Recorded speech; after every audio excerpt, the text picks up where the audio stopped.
On va encore parler 400 aujourd'hui, mais ça ne sera ni celle-là sur laquelle on a déjà 5 épisodes sur la chaîne, ni celle-ci sur laquelle il y a eu une recherche de panne et une remise en route. Mais avant de commencer cette vidéo, je suis parti au soleil me reposer. Avant d'attaquer ce projet, il me fallait le maximum d'énergie. Comme d'habitude, je me suis laissé dépasser par les événements. À la base, je devais juste refaire les 2 bas de caisse et les 2 pare-chocs. Puis c'est parti dans un truc interminable. Malgré que l'auto soit neuve, avec seulement 13 000 km, elle a été quasiment intégralement refaite. Moi, je reprends la restauration en cours. On va faire quand même un peu de tuning. On va lui mettre le Graal de ce qui existe en termes de jantes pour une Venturi 400.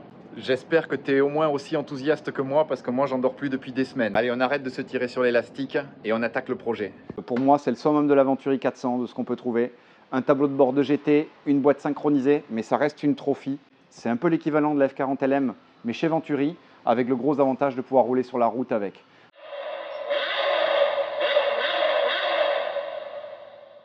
On est en train de monter sur la dépanneuse de Maxime, sans siège, sans intérieur. Bon, on remercie le petit tout quand même de nous amener la voiture chez Laurent. Il y a pas mal de travail finalement. Elle est un peu plus abîmée que ce que j'imaginais ici. Ici. Le plus gros pet est ici. En fait, voilà, ils n'ont pas utilisé le bon point de levage. Elle a été levée par le bas de caisse. Et du coup, toute la coque a pété ici et ici. Donc ça, il faudra réparer ça correctement. Mais elle est quand même pas mal. On vient d'arriver chez Laurent, on va pouvoir la décharger.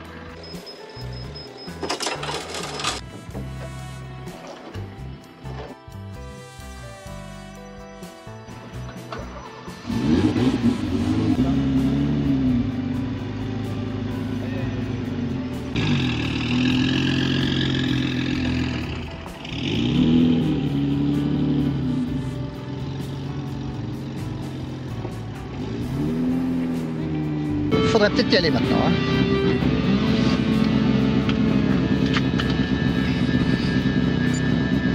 C'est parti.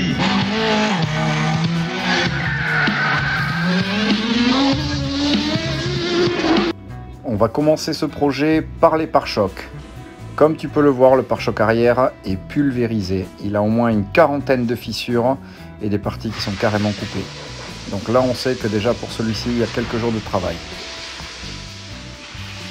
On va également supprimer cette grille en plastique et on va la remplacer par une grille en aluminium plus période correcte. Le pare-choc est débarrassé de toutes ces grilles.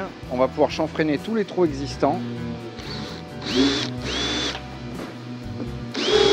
pour éviter d'avoir des réapparitions ensuite.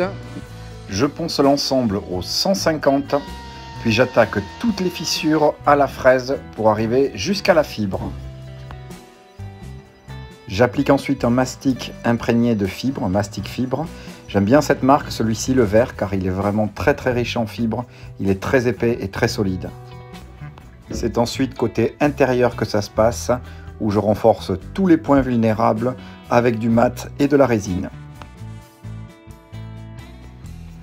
Une fois les réparations faites, on passe un coup de rouleau débuleur pour avoir une finition impeccable. Puis commence la fastidieuse et interminable étape du ponçage. Découpe de la fibre, ponçage du mastic fibre, mastic de finition, ponçage du mastic de finition pour avoir des pare-chocs parfaits avant la mise en après. Allez, on attaque le pare-choc avant. Donc là aussi, beaucoup de défauts à rattraper, beaucoup de fissures sur la partie avant en fait qui est tellement basse qu'elle est vulnérable. J'ai gardé une partie qu'on a cachée pour pouvoir faire un spectro pour retrouver la teinte. Les parties hautes sont plutôt pas mal. On va refibrer toute cette partie là.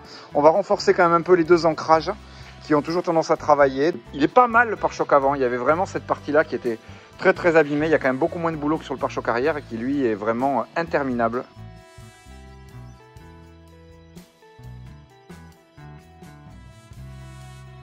Petit coup de rouleau pour pouvoir débuler. Bon, mais ça s'est pas trop mal passé. Avec un coup de noir, de toute façon, on va essayer de gommer la réparation, ce que personne ne fait jamais. Il est temps de passer l'après. On va passer 2 bonnes couches. Les pare-chocs ont demandé énormément de travail. Franchement, je me suis mis des objectifs pas atteignables. Il y a eu un nombre de réparations, mais hallucinant par pare-choc. Là, c'est vraiment multicolore, mais j'ai vraiment tapé dedans pour essayer d'enlever le maximum d'épaisseur. Ça, c'est le pare-choc M de la 528 de merde de Maxime. 5,25 pardon. Et ça, c'est le pare-choc avant, où là, par contre, la partie haute était plutôt pas mal. La partie basse, qui, elle, a tendance à ramasser moindre touchette. D'où l'intérêt de fabriquer un lift sur ces voitures. Je suis d'ailleurs en train d'en développer un pour les Venturi 400.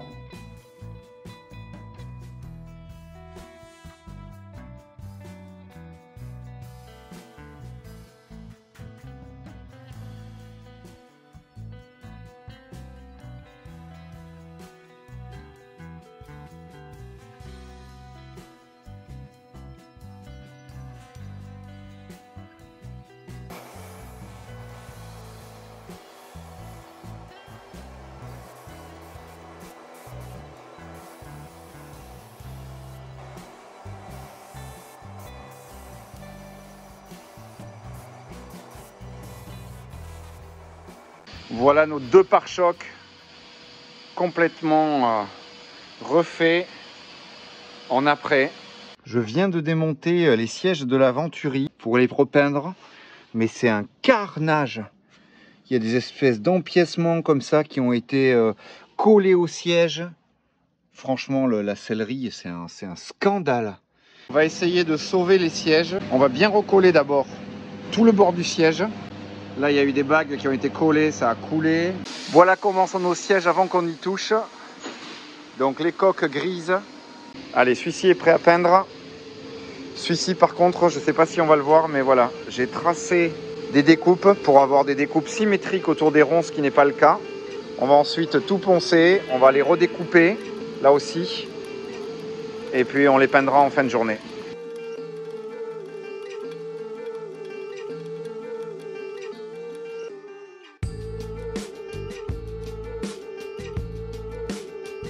Il va y avoir du boulot de ponçage, hein, parce que pour gratter toute cette colle et avoir une surface jolie à peindre, on va devoir quand même, je pense, les apprêter.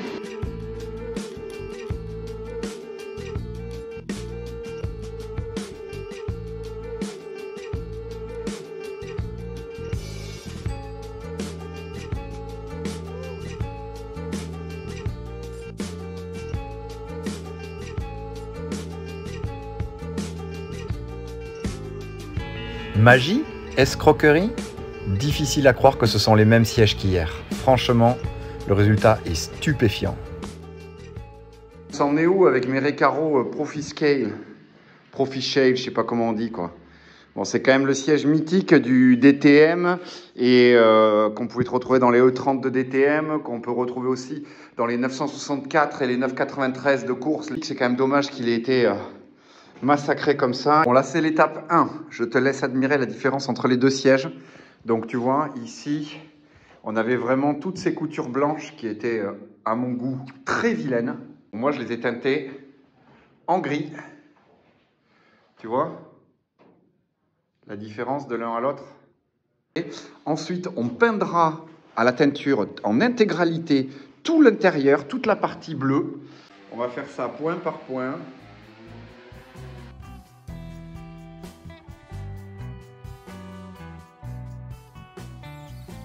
Vous commencez à me connaître, j'ai pas pu m'empêcher de gommer les quelques grains qu'il pouvait y avoir sur les coques des sièges. Je vous laisse apprécier le finish.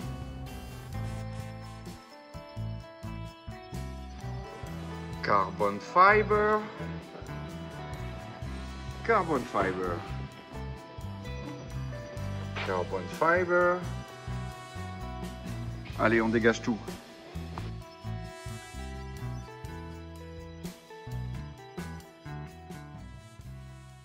J'ai carte blanche de toute façon sur cette voiture pour tenter d'en améliorer un peu le look, donc c'est confortable pour moi. Au pire, si ça ne marche pas, on fera une teinture noire et au moins le noir et le gris, voilà, ça fera un peu raccord à l'intérieur, mais on n'aura pas ce bleu qui tranche, surtout avec les coutures blanches. On aurait eu les coutures encore peut-être teintées, ça aurait pu être un peu mieux. Mais là, voilà, j'aime pas du tout. On va essayer de tout uniformiser avec un bleu marine.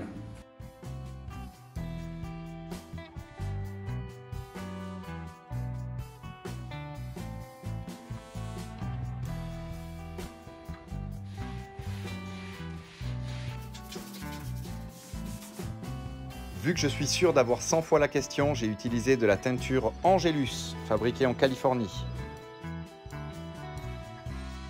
Bon, mais c'est vraiment très cool, hein. Nos pièces sont vraiment plus foncées. Je vais vous montrer par rapport au siège. Et cette teinte-là, à mon avis, va vraiment bien aller avec la voiture. Ouais, je me suis peint les mains aussi, hein. Putain. Et je vais recommander du produit, j'en ai pas assez pour pouvoir teinter les sièges. Et ça, on va pouvoir le remonter finalement, je pense, assez vite. Je suis en train de teinter l'intérieur, comme tu peux le voir sur celle-ci aussi, comme sur toutes les 400. Le toit est en Kevlar. Ça rend plutôt hyper bien, je vais te montrer.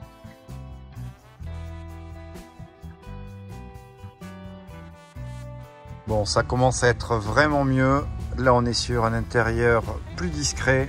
Voilà nos dessus de porte qui ont été fraîchement reteintés. On voit quand même bien la différence avec le bleu du frein à main, hein. L'avantage, c'est que maintenant, on a toutes les coutures qui sont de la même couleur, alors que là, on avait les coutures blanches. On va les monter, on va remonter la casquette, et puis on va finir de nettoyer l'intérieur et de faire les dernières petites finitions. On montera les baquets dans quelques jours. C'est évidemment mon goût de préférer les coutures de la couleur de l'intérieur. Les goûts et les couleurs, ça ne se discute pas de toute façon. On est tous le bof de quelqu'un. Mais voilà, sur ce projet, j'avais carte blanche, donc en gros, je fais ce que je veux, je fais ce qui me plaît.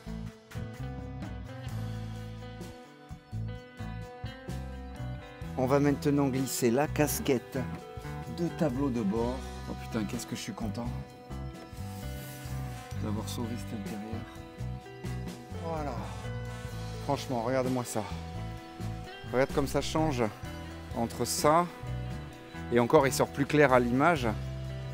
Et ce bleu dégueulasse. Je viens de démonter les équerres de mes baquets et là, surprise, bouh! Ce sont les équerres d'origine de nos Recaro ici, qui est le putain de Graal du Recaro. T'entends, le pole position, je suis fan, mais ça c'est le Graal absolu. Les équerres sont peintes. Ça c'est la les deuxièmes équerres de nos sièges.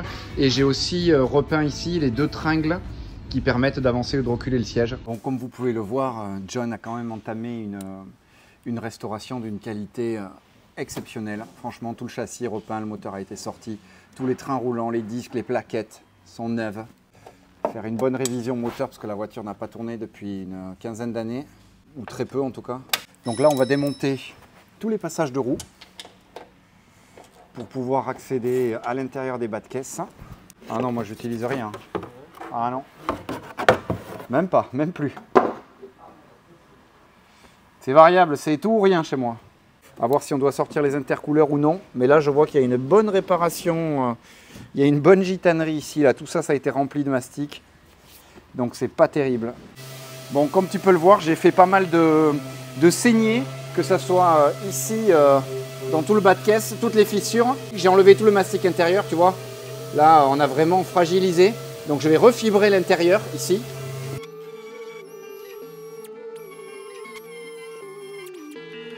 Allez, de l'autre côté, la caisse a fissuré ici et ici. C'est au ponçage que je me suis rendu compte qu'un gros cochon était passé avant moi. La fissure avait été remplie au mastic. Pour cette réparation, on va évidemment utiliser une résine spéciale et des cordons de mat tressés.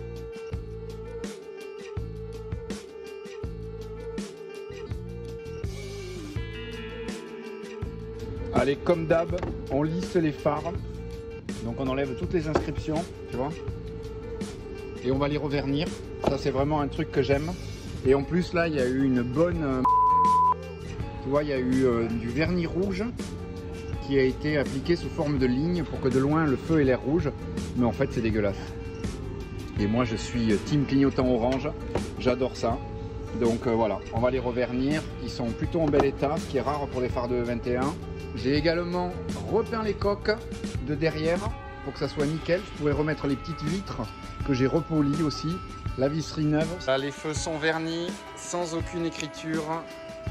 Tout est restauré. L'intérieur, les joints. Voilà, ils sont nickel. Tout ça, ça a été repeint. On va remonter la petite vitre comme ça ici.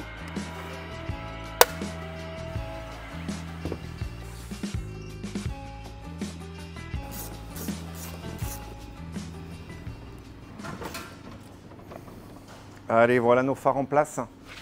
Donc c'est quand même super joli. Les phares ont retrouvé vraiment une belle brillance. Plus de logo, plus rien. On voit plus les petits logos BMW, même si je suis un fan de BM. Voilà, sur cette voiture, c'est quand même chouette de les masquer. Et surtout, on a supprimé la déco en maillot de marin, là, c'était impinable. Normalement, j'ai trouvé une grille de 400. Voilà, merci au groupe Venturi, c'est hyper cool, parce que celle-là, la grille AliExpress avec l'entourage carbone, bon voilà, c'est pas ouf. Pendant que l'autre côté sèche, je vais m'occuper du ponçage de cet élément.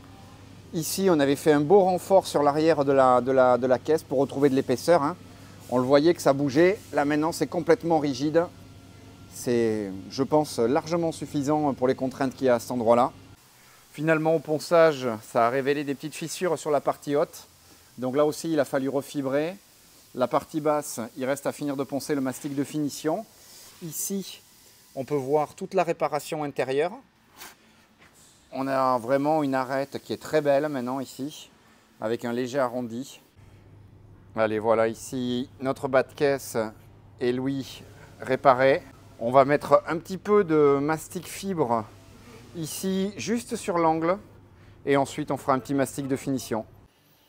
Bon, ça prend beaucoup plus de temps que prévu. Donc, il y a eu un énorme travail. Voilà, tout a été refibré. Cordon de plus d'1 centimètre d'épaisseur, tout en fibre pour recoller les morceaux. Donc voilà, avec une résine un peu spéciale.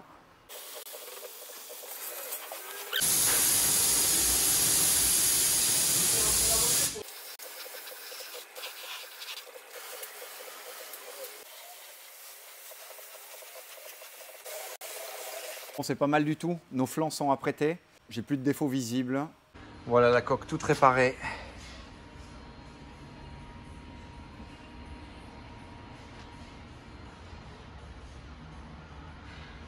Ça a été quand même un énorme job. On va laisser reposer une quinzaine de jours. Même chose pour les pare-chocs, histoire que les fonds remontent, que ça puisse travailler. Et on va passer aux jantes. D'origine, ces voitures ont des OZ Futura, comme celle-ci. Celle-ci est montée avec des slicks. Mais voilà, toutes les Venturi 400 étaient prévues avec des OZ Futura. Peut-être les refaire un peu plus tard, mais j'ai mieux à monter pour le moment. Cette Venturi, on va prendre quelque chose d'un peu plus spécial. On va partir sur des OZ Magnesio, qui était le summum des années 90. Donc voilà, on pouvait retrouver ce type de jantes sur les F40 LM aussi, mais en centerlock. Donc comme toutes les jantes magnésium, il va falloir être très prudent lors de la peinture pour éviter que ça cloque. Ça demande des apprêts un peu spéciaux. On va garder les pneus en 305, les semi-slick qui sont neufs. On va juste se contenter de repeindre les roues et de les remettre nickel. J'ai commandé les pochoirs également OZ pour pouvoir reprendre la déco d'origine. Et nos jantes sont poncées, prêtes à recevoir un petit coup d'après-poursuite pour améliorer un petit peu la finition. J'ai pas enlevé les pneus parce qu'ils sont tout neufs, ils viennent d'être montés. Et surtout, à 1500 balles le set de pneus, j'ai pas envie d'en craquer un, vu qu'ils sont quand même à la largeur max de ce que peut recevoir la jante. Je les ai décollés à la machine pour pouvoir peindre correctement le bord et on les regonflera. Je peins pas l'intérieur qui était non plus nickel. C'était voilà, c'était pas prévu, mais ça permettra au moins d'avoir les jantes vraiment impeccables. Moi, c'est quelque chose qui me gêne sur une voiture comme ça, d'avoir des jantes avec des éclats. Ensuite, j'ai fait faire mes pochoirs chez MPA Stickers pour pouvoir reproduire la déco en rouge. On fera le OZ Racing et le Magnesio avec un tout petit pinceau. On va bien se jouer la vie, je sens. Allez, c'est parti.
À peine ma teinture Angélus reçue que j'essaie de finaliser cet intérieur en chantier depuis trop longtemps. Il faut croire que je progresse. Cette fois-ci, je ne me suis pas peint les mains.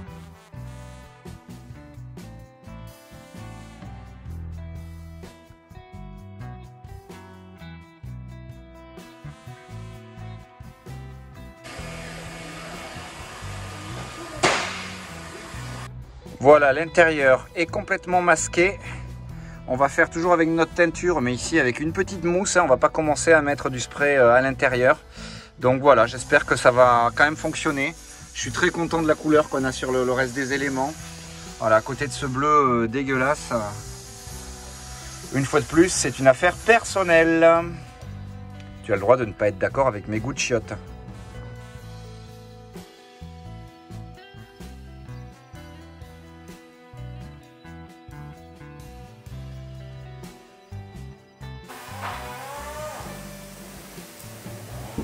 Allez hop, on va essayer de ne pas les abîmer. J'ai décidé de démonter les portes pour pouvoir peindre correctement les entrées. Ces parties-là sont toujours rayées sur les Venturi. Donc je me suis dit que ça serait bien de pouvoir repeindre jusqu'ici à la vitre. Et ici pareil, voilà, jusqu'au montant ici caché derrière. Je pense que c'est la meilleure solution pour avoir une finition correcte sur tous ces endroits-là.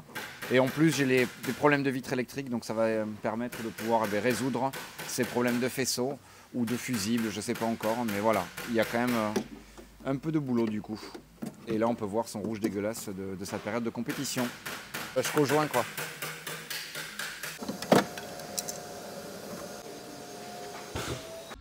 C'est vraiment nul à chier. Il faut sortir toutes les pins de toutes les prises pour pouvoir passer dans ces petits trous. Ici.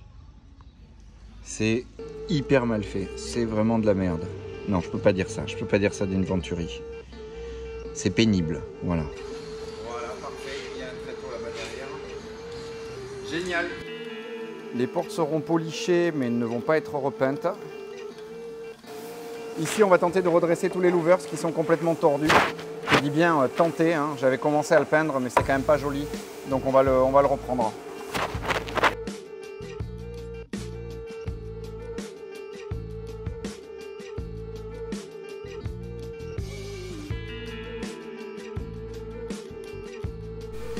Allez, voilà. Tout est redressé, c'est peint, c'est en train de sécher.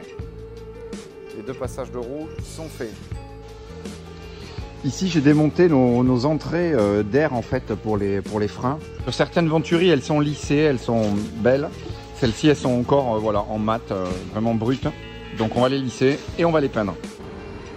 Voilà, les pièces sont lissées, on va leur mettre un petit coup d'après. On les peindra en noir satiné.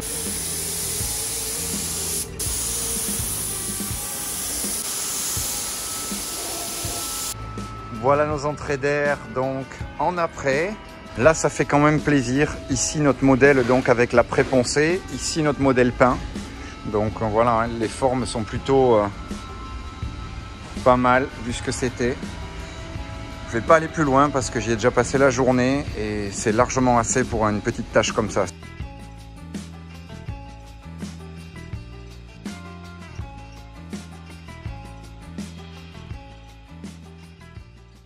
Par contre, on galère, on a fait plusieurs plaquettes. On a beaucoup de mal à retrouver la teinte de cette Venturi. Bon là c'est difficile de se rendre compte, mais voilà, les 3 plaquettes sont à la rue. Voilà la teinte en Seekens, on va pouvoir la comparer à l'auto. Je remercie Kevin, le représentant Seekens, que j'ai appelé sans jamais l'avoir fait travailler, qui est venu et qui m'a fait un dépannage. Donc c'est hyper cool à lui, j'espère que la teinte sera bonne.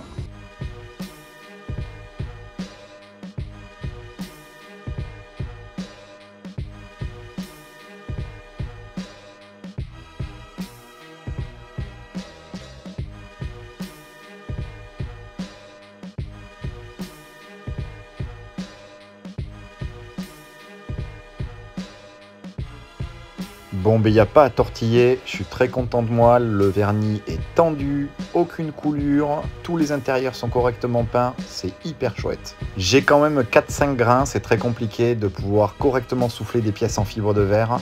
Donc polylustré sur toutes ces zones-là, ponçage au 1000, 1000, 3000, puis lustrage. Avant peinture, j'avais fait des petits inserts filetés pour pouvoir fixer les grilles. Les grilles en plastique avaient été supprimées et ont été remplacées par des grilles en aluminium sur mesure. Allez, on va peindre la protection arrière. Elle était pas terrible. On lui remet un coup de grille, un coup de vernis et c'est fait dans 10 minutes. Et la pièce est superbe. Elle est vernie à mort. J'ai quand même décidé de mettre une grille à l'arrière au niveau du pare-choc, mais vu que cette pièce est peinte en grise, on la verra quand même par transparence par derrière. Ça devrait être assez joli, je pense.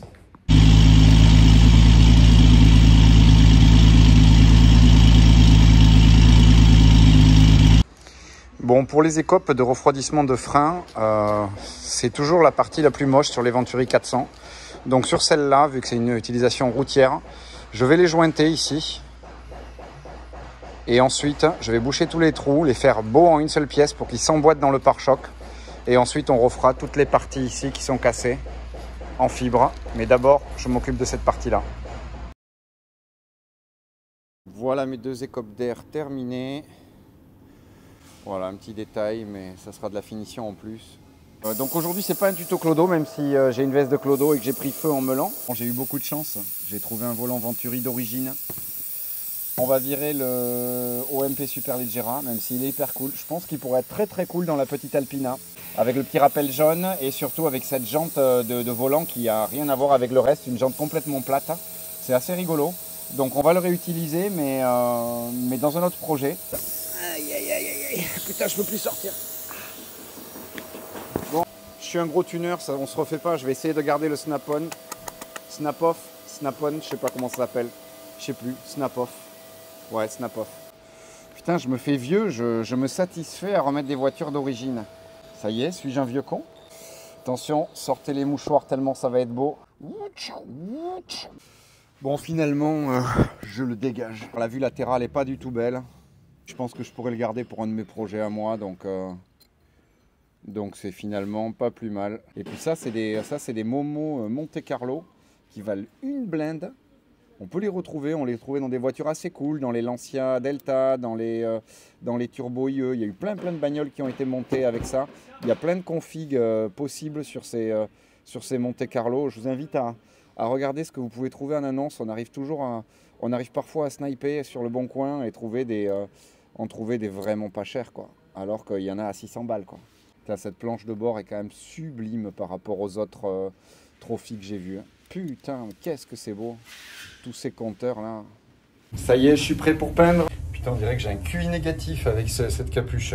Notre premier bleu, un bleu Lexus, et ensuite je peins avec un bleu Seekens. Et avec ça, j'arrive quasiment à la teinte d'origine. Normalement, on ne devrait pas avoir trop de démarcation. Mais de toute façon, une pièce peinte en solventé et des retouches en halo, forcément, on aura une légère différence de teinte.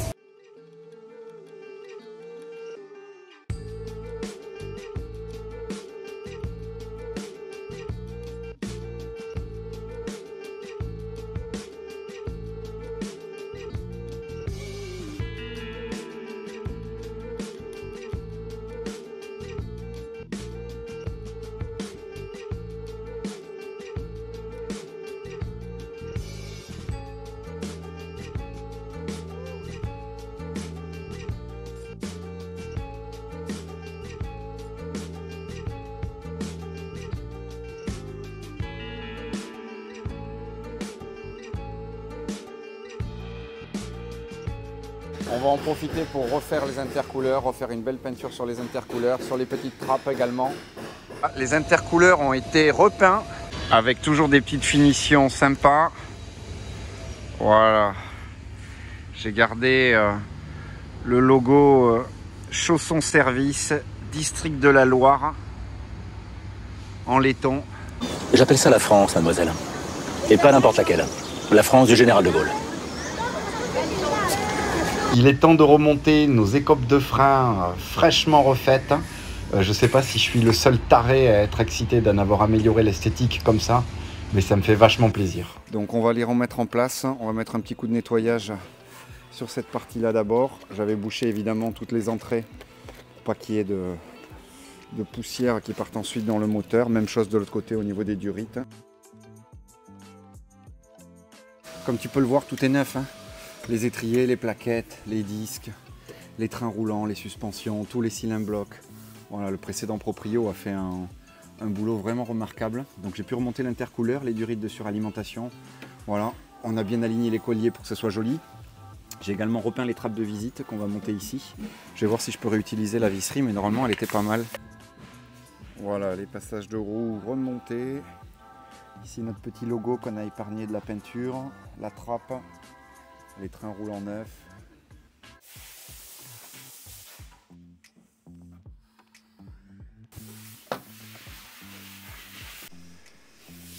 Allez, avant de remonter la roue, on va quand même profiter du passage de roue refait, de tous les trains nickel, les gaines, cette partie-là, je suis très content aussi.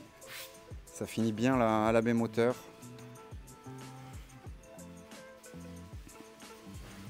Il ne reste plus qu'à faire la même chose de l'autre côté. Portes et rétro sont en place.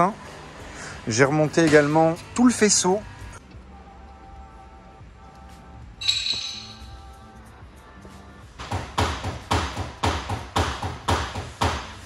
L'immonde pommeau recouvert de cuir était en fait haché dessous, tout découpé. Donc il a été entièrement refibré. On va le poncer et on le repeindra en noir comme c'est d'origine. Fibre poncée, allez, on met un petit coup de mastic et on repeint.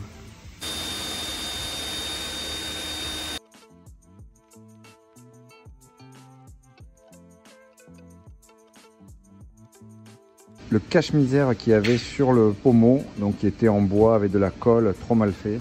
Là au moins, on a récupéré une forme correcte. Je te montre parce que, vu de là où il vient,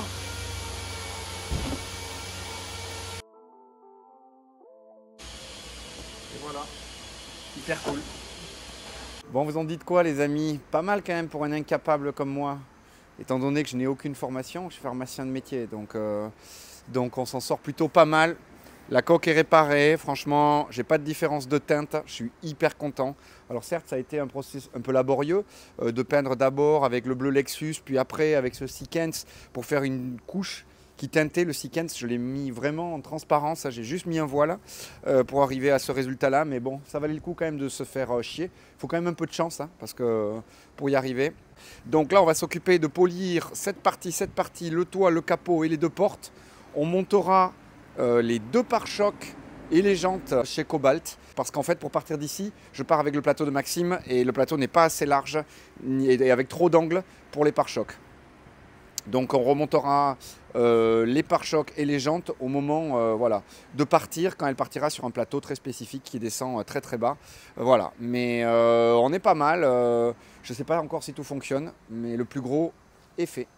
Celle-ci est très sobre, mais j'aimerais vraiment faire un jour une Venturi 400 comme ça, avec une énorme déco peinte, genre une Marlboro ou je sais pas, un truc comme ça. BBS 88, blanc et orange fluo. J'avoue que la GT1 de Rétromobile m'a fracassé le cerveau et je verrai tout à fait cette déco sur une Venturi. Voilà, là avec la lumière sur la voiture, on se rend compte à quel point la caisse est micro-rayée. Même chose ici. Alors allez, je vous remonte ce montant dans un quart d'heure. Vous allez voir, c'est hyper bien. Et voilà après le polissage. Et c'est prometteur parce que c'est que la première étape, c'est que le cut ça. Donc on devrait réussir à faire quelque chose de bien. Tu vois ça versus ça.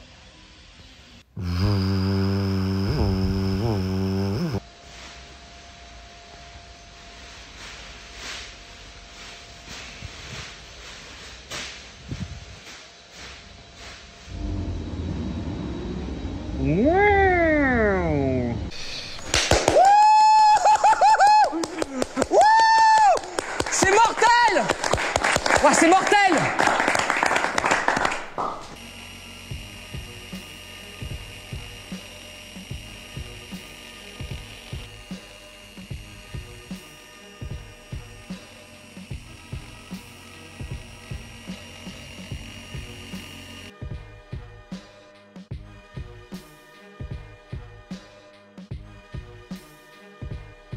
Je corrige les deux éclats sur l'aileron et le capot. Pas d'inquiétude, la Sikens paraît bleu turquoise à l'application, mais devient bleu marine en séchant. Maintenant que le detailing extérieur est terminé, il est temps d'appliquer la céramique pour avoir un bon traitement hydrophobe.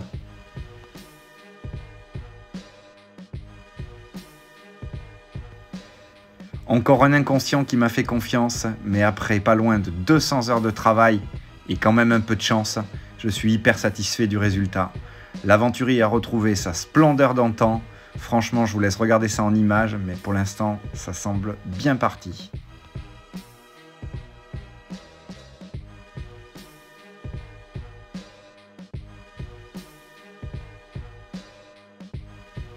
Pas le temps de niaiser, il est temps de reclaquer les OZ.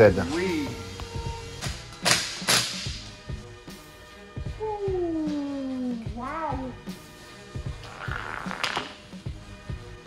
C'est autre chose quand même devant derrière. Histoire de ne pas passer pour un blaireau le jour où quelqu'un ouvrira le capot, j'entame le polissage de toutes les parties intérieures.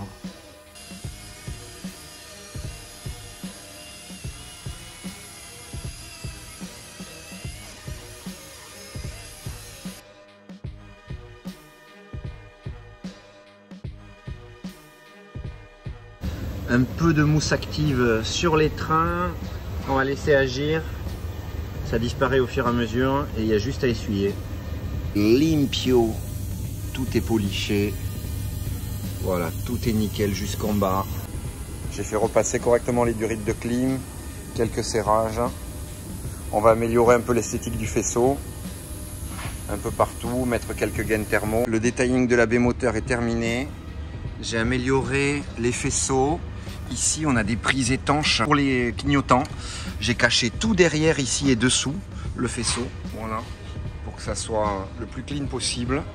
J'ai attaché le faisceau ici pour pas qu'il bouge en roulant. Elle est clean de ouf, celle-là. Tout a été nettoyé. Et puis nos OZ Magnesio, ça lui donne encore plus un look de F40 LM, je trouve. Oh là là! Vivement qu'on monte les bonnes jantes derrière. Merci encore à mon Maxou. Et Raphaël, toujours avec ses merguez derrière.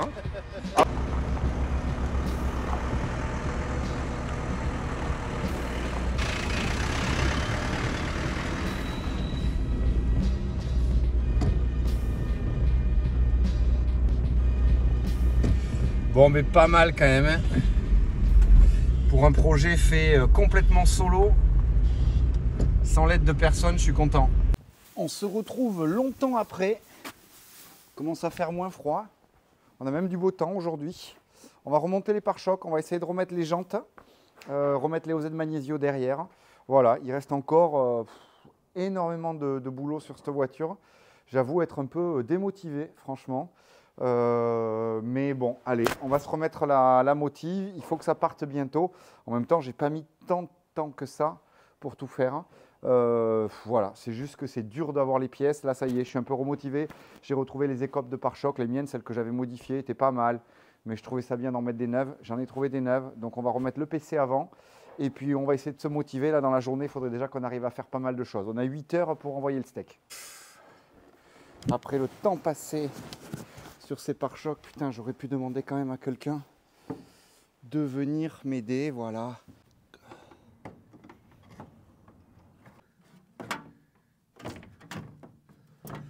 Oh putain, le stress. Et en même temps, j'ai zéro accès. Après, il y aura les réglages de hauteur, de profondeur. Tout ça se fait avec des petites rondelles. C'est une sacrée partie de plaisir. Je vais t'abréger ce moment-là en faisant moi-même les pré-réglages auparavant. Et puis, je te reprends quand c'est parfait. Voilà, quand tu t'ennuies dans la vie, tu montes un pare-choc devant tuerie et comme ça, tu es occupé pour l'après-midi. Ça, c'est quand même vachement bien. Mais bon, ça y est, regarde, il est bien aligné au niveau des clignots. J'ai un jour qui est parfait là. Le passage de roue est nickel, donc j'ai dû mettre des rondelles derrière. C'est monté comme ça d'origine. Hein. Donc voilà, j'ai bataillé un peu. Tu vois, ici, ça tombe parfait. Ici, j'ai le même petit déport sur tout le long. Même chose ici, de l'autre côté, j'ai le même léger décroché. Putain, si Rika me voit utiliser sa bâche pour les fleurs, je me fais ouvrir. Elle est finlandaise, mais putain, j'y crois qu'à moitié. À mon avis, elle a des gènes italiens. Voilà. Là. Bon, je remets le petit emplacement de plaque parce que je trouve qu'il habille bien le pare-choc arrière. C'est pas homologué, mais bon, voilà quoi. Je trouve qu'en termes de look, c'est quand même plus joli. Et je ferai faire des plaques sur mesure. Allez, hop, hop là. Allez. On serre les miches.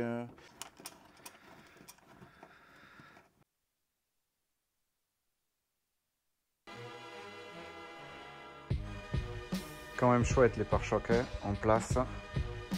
Elle a une sacrée gueule. Oh! Qu'est-ce que c'est ça? Oh là là! Celle-là aussi incroyable. Celle-ci Recaro Polpo dedans. Celle-ci par contre j'en ai jamais vu une aussi basse. Regarde ça. Celle-ci l'avant il est un peu pulvérisé tellement elle est basse. Il est temps de terminer ce projet, j'en ai marre de cette voiture. J'ai démarré le projet juste après le jour de l'an, on est quasiment début juin. Là, il faut vraiment que ça avance. Voilà, c'est déjà trop long et la fin du projet est vraiment difficile. Tous les ajustements, c'est que des trucs où tu patines, où tu prends un temps de dingue. Et finalement, visuellement, il y a zéro avancée. Donc aujourd'hui, je finis la révision moteur. J'avais déjà mis des filtres à air, machin, quelques nettoyages. On refait une vidange. On nettoie la tête d'allumeur, le delco, machin, tout le tralala habituel. Et puis, on la démarre. Malheureusement, cette voiture, je n'aurai pas le droit de faire un essai. Donc, ça sera uniquement, la vidéo s'arrêtera ici à la maison. Ne jamais oublier que c'est quand même une Renault de merde. Enfin, en tout cas, beaucoup de pièces de Renault de merde. Donc, je n'ai pas de Renault. Donc, je n'ai pas les clés à 4 pans. Je n'ai pas ici de cliquet en 1,5. Donc, j'ai sacrifié une clé Allen en rab. Je n'ai pas acheté un outil pour une Renault. C'est juste non concevable. Donc, on va se claquer la petite vidange. Je ne sais pas où est le seau. J'espère qu'il y a 5 litres dans cette merde. Il faut vraiment que j'arrête de jurer, sinon je ne rentrerai jamais dans l'algorithme de YouTube. Attention, hop là, voilà, catastrophe en direct. On va rester là, prêt à reboucher, parce que vu le rythme auquel ça se remplit, je commence à flipper.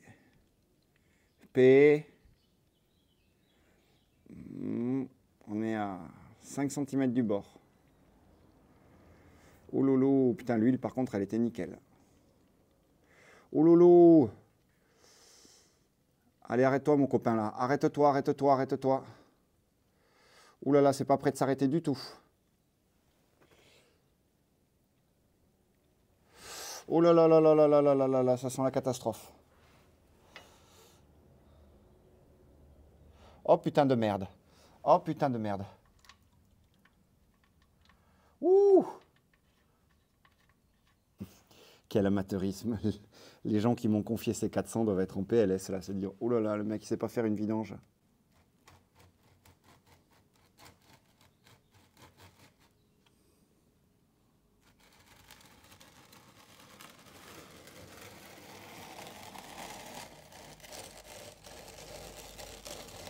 Allez, deuxième round. Il est temps de se faire plaisir et de remonter nos roues qui avaient demandé pas mal de travail. Ça me paraît loin, moi, mais pour toi, c'était il y a 10 minutes. Regarde les rouleaux. C'est quand même ouf. Je te laisse regarder quand même le système de freinage. Hein. Pour un truc de 1993, t'hallucines quand même.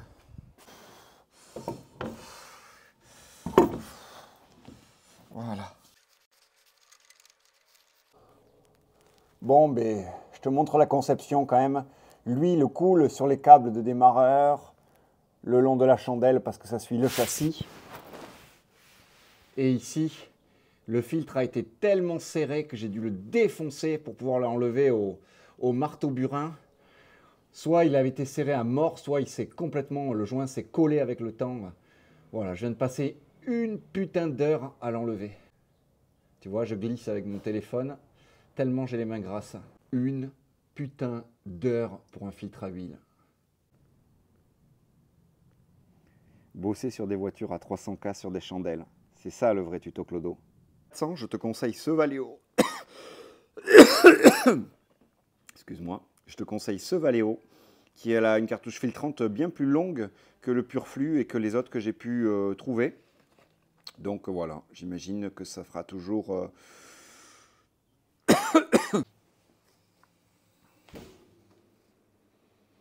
D'hab, tu commences à connaître, hein, c'est quand même la 4e que je vous présente. 3e, non, il y en a une que vous allez... Ah si, il y en a une que vous venez de voir dans la vidéo. Donc voilà, la 4e, vous venez de la voir. Donc c'est la 4e que vous connaissez. Donc toujours, on démonte les boîtes à air pour avoir accès à tout. Là, elle tourne sur 5 cylindres, je ne sais pas pourquoi. Je l'ai ramenée, elle tournait sur 6. Là, maintenant, elle tourne sur 5. Donc, c'est pénible. On va mettre des filtres Cayenne réutilisables qu'on m'a fournis pour cette voiture. On va regarder l'état des bougies. On va peut-être faire un démontage des injecteurs. Voir ce que ça dit. Qu'est-ce que t'en dis ? Et puis comme ça, on pourra avoir la référence des injecteurs pour l'autre, celle que je fais chez Cobalt. Donc ça sera intéressant. Parce que celle de chez Cobalt tournait à l'éthanol, donc elle avait des injecteurs plus gros. Vu qu'on veut la replacer au 98, je pense qu'on va repasser sur des injos d'origine. Oh là. Bam. Allez. Là, on va avoir accès aux bougies. Hop. Le proprio me dit qu'elles sont neuves. On va vérifier. Ouais, bon, on va pas batailler. J'ai réussi à en trouver. Donc, on va mettre les nouvelles quand même. J'ai pas envie de redémonter 10 fois. Allez, les bougies en place. On ne serre pas trop. Le faisceau semble impeccable, tout neuf. Ça, on le laisse. C'est quand même une voiture qui a été entretenue à grands frais. Il n'y a pas photo. C'est la plus belle 400 que j'ai vue. Des 7 ou 8 que j'ai pu voir. Celle-ci, c'est de loin la plus belle. Elle n'a pas les achappements d'origine, elle a quelques modifs, mais elle a encore toutes ses durites, elle n'a pas été équipée de dump valve, elle est vraiment, ouais. S'il y en a une à acheter, c'est vraiment celle-ci. Le remplissage se fait par là, il faut démonter toutes les boîtes à air, c'est super pénible. Sinon, tu es obligé de le faire avec un mini entonnoir par le puits de jauge. Donc autant te dire que tu en as pour un moment. Mais au moins pour les réassorts, eh ben, c'est pas mal. J'ai acheté un petit entonnoir et du coup je peux faire le remplissage par la jauge ici. Donc c'est pas mal. J'en ai de la 1060 de toute façon. Full synthétique. Si tu fabriques de l'huile, n'hésite pas à m'en envoyer. J'en consomme là avec une trentaine de caisses à l'entretien.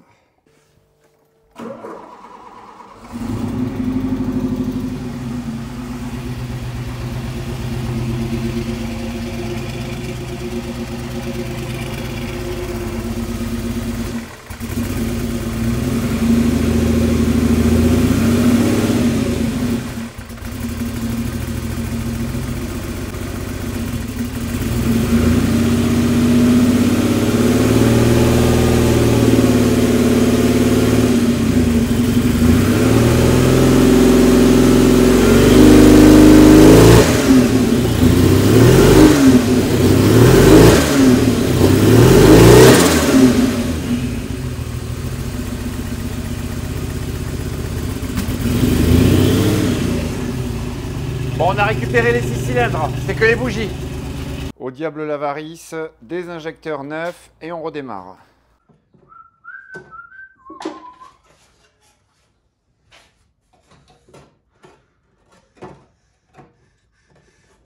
Allez, nos jolis petits filtres Cayenne. Voilà mon petit copain. Regarde-moi cet intérieur, tout refait, tout retinté, avec des coutures grises qui ne choquent plus maintenant. Tout en alcantara, le carbone omniprésent. Climatisation, planche de bord de GT, quand je te dis que c'est vraiment la plus belle trophy que je n'ai jamais vue. Les fameux Recaro Profi Scale. Il n'y en aurait plus que 10 des trophies remises à la route. Il y en aurait une qui ne serait plus des nôtres. Et je ne sais pas s'il y en a d'autres parmi les 10 qui ont conservé leur siège de la période de trophy. Regarde-moi ça, les roues. Allez, elle est prête à partir. La révision est terminée.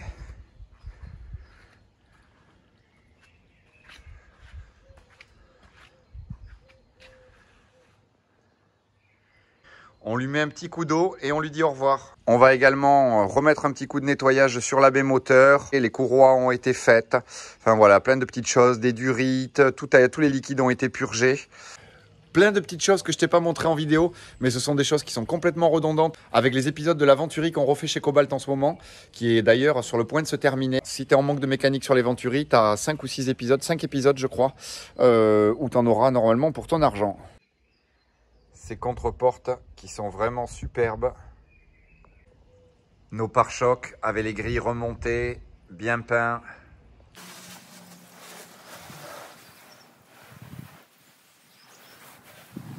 Céramique après lavage, ça fera un bon complément de ce qu'on a déjà fait. Et puis on est bon.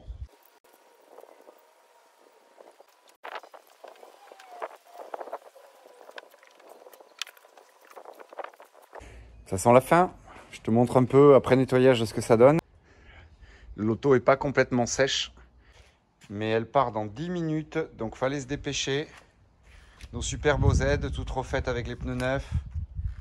Regarde cette brillance. Ouais, je suis très très content. C'était un énorme challenge pour moi qu'on me confie une auto comme ça. Donc j'ai les yeux éclatés avec les pollens. Je souffre à mort ici cette année. Mais pas d'inquiétude, c'est pas parce que j'ai fait une 400, je suis un gros Jackie, on va continuer avec les merguez. Prochainement, il y a 2 autres voitures dans l'allée qui partent aussi aujourd'hui que j'ai terminé. Ouais, allez, je te les montre. J'attendais que tout ça parte pour pas me retrouver avec ça à la maison, on sait jamais. Celle-ci, sur laquelle il y a eu la pose d'un échappement extrêmement bruyant, qui repart, mais que je vais retrouver dans l'année, je pense, pour pouvoir refaire toutes les parties noires brillantes. Et celle-ci, pour laquelle il y avait une perte de puissance, elle a sorti 293 chevaux au banc. Elle a un 3,8 litres, donc full RS. Mais par contre, elle ne sortait que 293 chevaux et 350 Nm au banc. Elle a un moteur Berthaud Racing. Pour moi, c'était pas suffisant. J'ai beaucoup travaillé dessus. J'ai l'impression qu'elle a retrouvé sa patate. On la passe vendredi au banc. Pour l'occasion, ce sera un des prochains sujets sur la chaîne. 993 RS, F355 manuel, sans trophy, pour moi, la plus belle des 5 que j'ai dans mon entourage. Celle-ci, c'est vraiment voilà, une merveille en tout point. Je vois pas comment je pourrais en trouver une un jour plus belle dans ma vie. Celle-ci est vraiment parfaite. Aussi bien une teinte spécifique, ce n'est pas le bleu Mauritius, les jantes qu'on a finalement réussi à avoir, les magnésios qui sont aujourd'hui introuvables ou alors à des tarifs stratosphériques, et l'intérieur qu'on a pu sauver sans avoir à tout changer. Et avec ce bleu, franchement, il est absolument incroyable. Je suis très très content. Elle va repartir loin d'ici, donc je pense qu'on ne la reverra jamais, celle-ci. J'espère qu'elle sera utilisée un peu plus en tout cas que ces 20 dernières années. J'aurais aimé pouvoir faire des belles images de fin, mais bon, pour des questions d'assurance, c'est pas possible. Je peux pas vraiment la sortir d'ici non plus. Je vous fais quelques images pour pas être trop blasé sur la fin de la vidéo. Mais voilà, on se retrouve de toute façon d'ici peu de temps pour faire tourner celle de chez Cobalt. Et là, je vous assure qu'il y aura des essais routiers dignes de ce nom. J'espère qu'elle sortira un bon score, celle-là aussi au banc.